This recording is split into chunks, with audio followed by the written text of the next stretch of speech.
O juiz federal Sérgio Moro, responsável pela Operação Lava Jato em Curitiba, adiou o depoimento do ex-presidente Lula, que estava agendado para 3 de maio. A nova data do encontro entre Moro e Lula deve ficar para dia 10, na semana seguinte, dia 10 de maio. A Polícia Federal argumentou que precisaria de um tempo maior para organizar a segurança do local e que o feriado do dia 1º, o dia do trabalho, 1º de maio, atrapalharia a operação.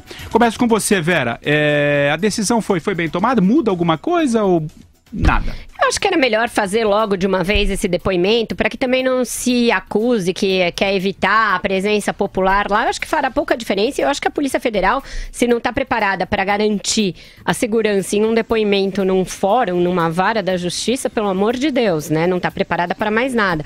Eu acho que dá uma demonstração ali de fragilidade. Não deveria ser feito isso, mesmo porque está anunciado há muito tempo já esse depoimento. A data já era esperada para esse dia. O Lula tentou procrastinar o quanto pôde, e agora a própria Polícia Federal pede arrego ali. Não achei bom isso. Eu achava que era melhor realizar de uma vez esse depoimento pelo qual o país está esperando há tanto tempo, né? Andreasa. É isso, concordo com a Vera. Eu só queria... É engraçado o tratamento que... Aliás, tem origem no próprio Lula, isso. No tratamento que as pessoas têm dado a esse depoimento do réu Lula ao juiz Sérgio Moro. Porque... o que parece é um encontro entre os dois, né? O Lula trata isso como se fosse lá fazer um favor, encontrar com o juiz Sérgio Moro, de tal forma a inversão das coisas que é como se ele fosse lá tomar satisfação do juiz federal. É engraçado isso, né? A gente precisa lembrar que, nesse caso, o Lula não é testemunha, não é nada. Ele é réu e está indo prestar depoimento num processo pelo qual ele pode ser condenado rapidamente. Há quem aposte que ainda neste ano ele será.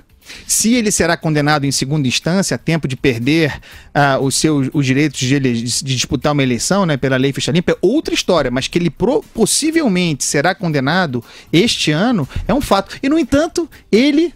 incrível, ele trata isso como, não, eu vou lá, quero ver o que tem contra mim, vai ter a chance de falar. É como se ele tivesse indo tomar um chopp com o Sérgio Moro, né? É um troço espantoso. E você, Marcelo Madureira, só lembrando que os movimentos aqui alinhados ao PT, eles preparam uma forte mobilização para apoiar o Lula. Parece que caravanas também estão sendo organizadas. Muda alguma coisa ou não? Olha só, eu acho que o Brasil e a justiça, a lei, a ordem não pode ficar refém de falange de bandido, porque para mim hoje o PT é mais uma facção. Quem hoje protege o Lula, protege bandido. As acusações que o Lula vai responder lá para o juiz Sérgio Moro não são da esfera política, são da esfera penal, criminal, formação de quadrilha, corrupção, lavagem de dinheiro, são essas coisas do criminoso comum, fato, é o que o Lula é. Então eu acho muito ruim realmente você procrastinar, você adiar esse encontro aí do Lula, quer dizer, ele tem que se submeter aos trâmites da justiça, e você adiar isso, eu concordo com a Vera, é muito ruim, eu acho que, inclusive, é muito importante para que se dê andamento a esse processo, para que o mais cedo possível o país possa retomar a sua normalidade.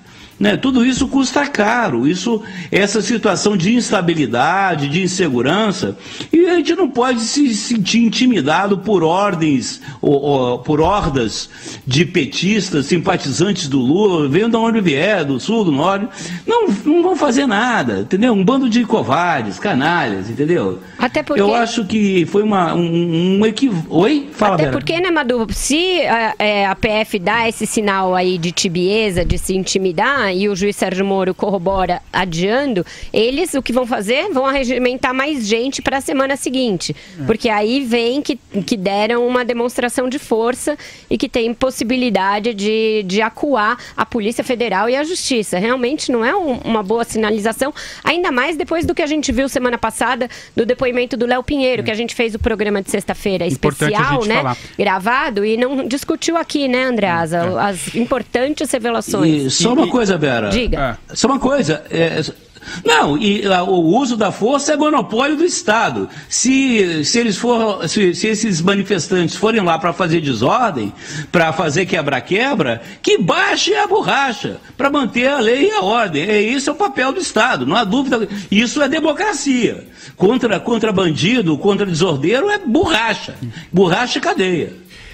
Exatamente isso que a Vera falou, o Andreas, eu começo com você. A gente tem que falar um pouquinho sobre o que aconteceu na sexta-feira, né? Depois, na verdade, na quinta. Do Léo Pinheiro, né? Dos desdobramentos. E tem novidades também que a gente pode trazer também aqui para discussão, que ele afirmou que a empreiteira pagou $1 milhão ao ex-presidente por palestras no exterior. Isso está repercutindo muito hoje também. E ao todo teriam 5 palestras. Léo Pinheiro contou das palestras enquanto explicava detalhes sobre o triplex do condomínio Solaris no Guarujá. E lembrando que ele disse lá de apagar as provas, enfim, a gente recapitular um pouquinho o que o Léo Pinheiro falou na quinta. A fala do Léo Pinheiro, a sua delação, é um passo muito importante. Talvez seja o passo mais importante entre todas as delações. Delação não configura materialidade, né? Mas é muito detalhe. São muitas informações que se podem cruzar a partir do que diz o Léo Pinheiro. É espantoso que esse senhor tenha dito com tranquilidade que o imóvel, o triplex, é do Lula, que foi feito para o Lula e ajeitado para o Lula. O depoimento, né, a delação do Léo Pinheiro, eu estava brincando com os amigos, equivale a título de propriedade. Ele deu o título de propriedade e escritura pro Lula, tá? E o mais grave de tudo, muito mais grave do que isso, é a informação de que, segundo esse senhor, ex-presidente da OAS, o Lula pediu para que se destruíssem provas, né? Destrua o que há. A gravidade disso não tem precedente. Não tem precedente. E desmonta a defesa do Lula, que agora só tem uma alternativa: ficar tentando protelar os processos contra o seu cliente. O cerco está se fechando. Ou, para ficar numa metáfora de propriedade privada, o muro está se fechando, né?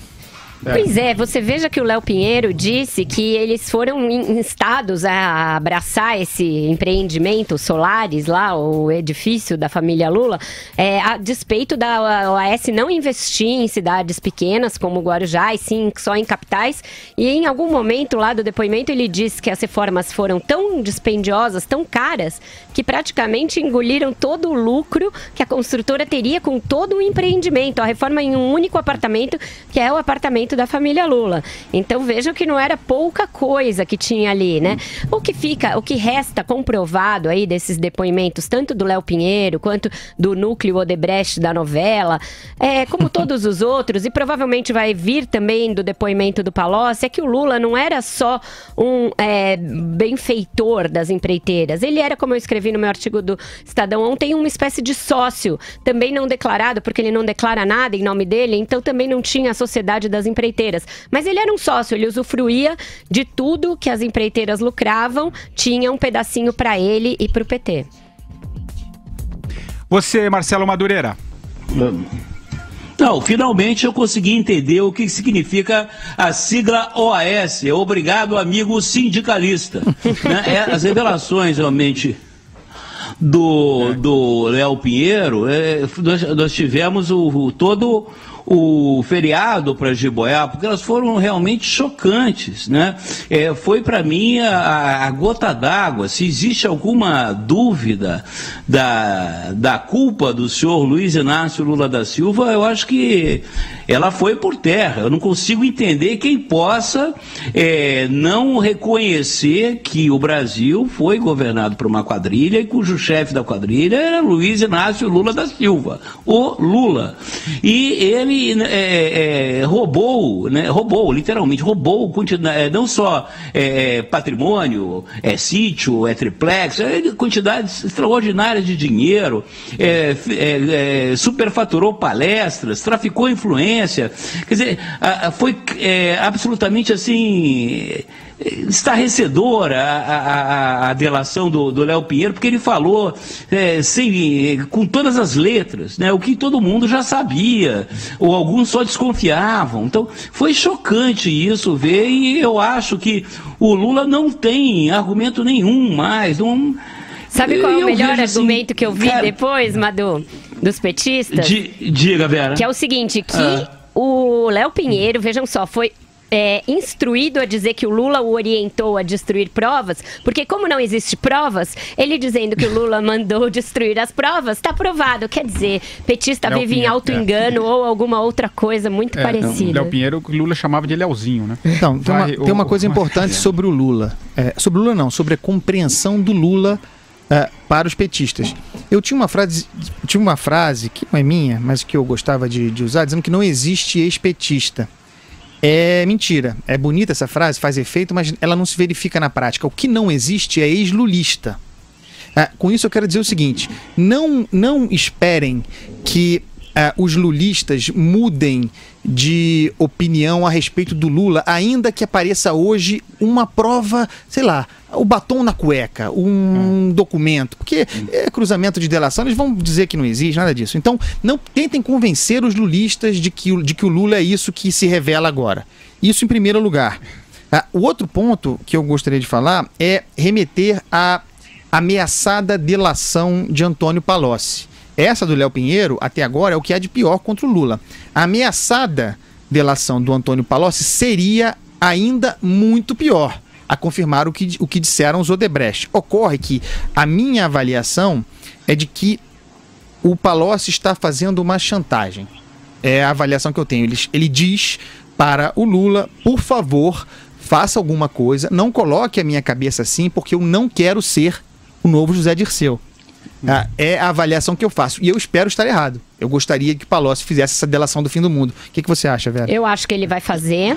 Eu acho que não é chantagem, que ele está mesmo disposto a fazer. Tanto que você vê um discurso muito interessante dos petistas nas redes sociais, que começou. É bom o Palocci falar, deputados, petistas, senadores, porque ele vai falar não só do PT, mas vai falar do sistema financeiro, vai falar das empresas, querendo instar estes empresários a entrarem junto com o Lula em alguma pressão para o Palocci não falar. Então eles querem agora solidariedade dos capitalistas todos para que o Palocci não fale. Quando na verdade é óbvio que a delação dele vai centrar fogo no Lula, porque é isso que pode reduzir a pena dele, porque contra ele, Palocci tem muita prova. Se ele disser entreguei o dinheiro para o Lula, é o elo que falta para a Lava Jato fechar esse cerco. Então é isso que a parte que vale mais na delação dele, além de abrir outras frentes, claro, ele pode abrir outras frentes, mas não tem ilusão os petistas de que ele vai poupar o Lula. Isso parece ser mais uma tentativa desesperada de obter o apoio aí dos bancos e dos empresários para evitar que ele fale. Você não acha não, Madu? Eu acho o seguinte, eu acho que ele vai falar, e hoje eu estava acompanhando aqui na internet, parece que o Vacari, que era o último bastião da ideologia do PT, que está o tempo todo de bico calado, não abriu o bico até agora, e em função dos últimos acontecimentos, resolveu se solidarizar com o Palocci e vai abrir o bico também, porque daqui a pouco o Vacari vai ser o único que vai ficar lá mofando na cadeia, né? Em função de uma ideologia que não existiu e nunca jamais existirá, principalmente na cabeça do Luiz Inácio Lula da Silva, cuja única ideologia é eu e eu. Quer dizer, no caso, ele.